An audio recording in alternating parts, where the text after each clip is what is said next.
কিরে সাক্ষী, তুই লন্ডন থেকে চলে আসলি কেন? বাবা আমার জন্য একটা ছেলে দেখো, আমি বিয়ে করব। মালিক দেখি দেখি। এই ছেলেটা কে বাবা? আরে ও তো আমাদের বাড়ির চাকর রামু। ভগবান, তুমি আমার মেয়ের জন্য একটা ভালো পাত্র খুঁজে দাও। আমি স্বর্গ করি, সাক্ষীর বিয়ে হবে তোমাদের বাড়ির চাকর রামুর সাথে।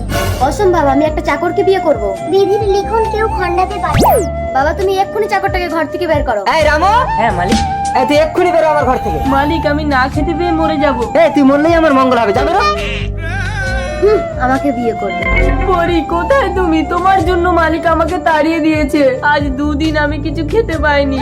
বন্ধুরা, তুমি ভিডিওটি কোথা থেকে দেখছো? বাংলাদেশ থেকে না ইন্ডিয়া থেকে? তুমি যদি ইন্ডিয়া থেকে ভিডিওটি দেখো, একটি লাইক একটি সাবস্ক্রাইব করে দিও। আর বাংলাদেশ থেকে দেখলে লাইক সাবস্ক্রাইব দুইটাই করে দিও। আর কমেন্টে তোমার দেশের পতাকাটি লিখে যাইও। খাবারটা খেয়ে নে রামু, চিন্তা করিস না, ওই সাক্ষীর সাথেই তোর বিয়ে হবে। ये सब क्या देख সাক্ষীমা, দেখ এদের মধ্যে কাকে তোর পছন্দ, তাকে তুই বরমালা পরিয়ে দে। না, একেই দে। বাবা এরা তো জম্বি হয়ে গেছে। তুই চলে আয়, তোকে কামড়ে দিলে তুই জম্বি হয়ে যাবি।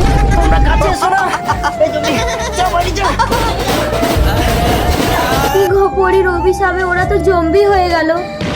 তাড়াতাড়ি সাক্ষীর বিয়েটা ওই চাকরের সাথে দিয়ে দে, তবেই ওরা জম্বি থেকে মানুষ হবে, নইলে অনেক মানুষ মেরে ফেলবে। সাক্ষী মা, তুই রামুকেই বিয়ে করে নে। সাক্ষী, সাক্ষী, কি গো তুমি পেছনের দরজা দিয়ে বেরিয়ে তাড়াতাড়ি রামুকে নিয়ে আসো। তাড়াতাড়ি আয় রামু। এই তো রামু এসেছে।